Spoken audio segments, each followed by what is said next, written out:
Hi, I'm Chaya Lichtig. I'm occupational therapy consultant and director of the Vermont Continence Project.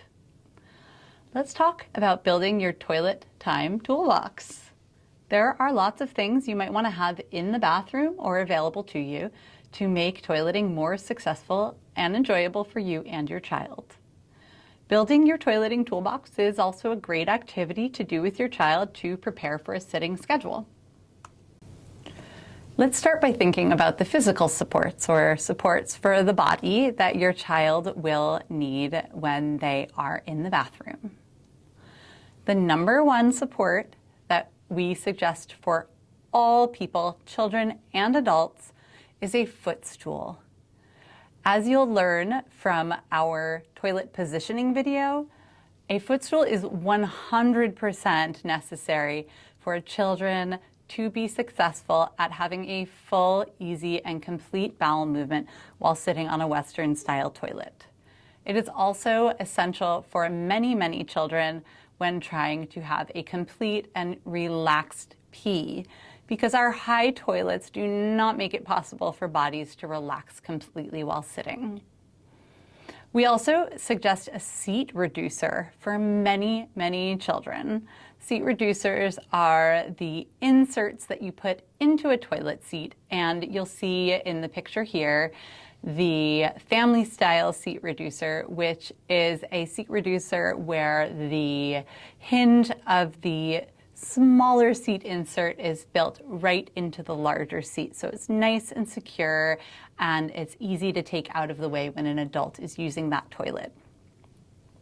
We also suggest having a hot water bottle or a heating pad on deck so that when your child is trying to relax on the toilet, particularly if they're going to be stooling, they have that support there to help them feel relaxed and cozy.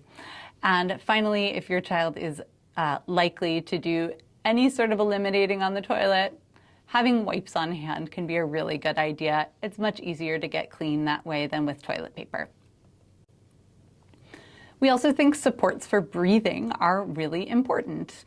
Remember that to eliminate completely, you need to engage your abdominal muscles and then blow out forcefully, as we talked about in the breathing video. So you can use all kinds of things. There are blow toys, things like kazoos or horns. You can also use something like a pinwheel. But if you don't have any of those things, a ball of toilet paper will do the trick.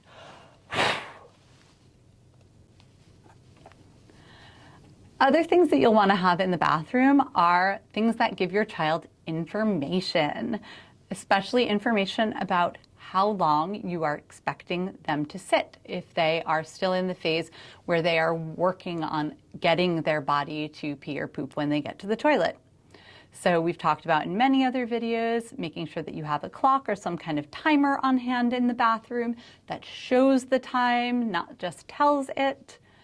If that's not accessible to your child, we also suggest something like a short song that's the length of the amount of time that you want your child to sit. So 1 Jingle Bells is the amount of time that your child is going to sit on the toilet. You may also want to queue up some videos about bowel and bladder function. Finally, your child may want some entertainment on the toilet. That could be in the form of books or magazines. It could be something like a lap mat that they can manipulate, or some kind of fidget, a Rubik's Cube.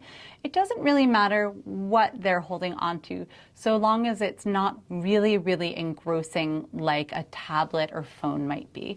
And the reason is that we want the child to be focused on their body sensations. Finally, no toileting toolbox would be complete without a treasure chest of rewards.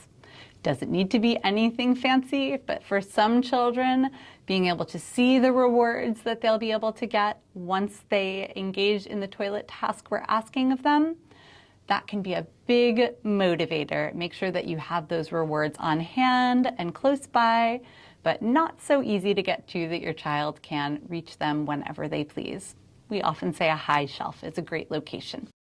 Thank you so much for taking the time to watch this video. The information contained in this video is for informational purposes only. It is not a substitute for professional health or medical advice, diagnosis, or treatment. Always seek the advice of your physician or other qualified healthcare professional.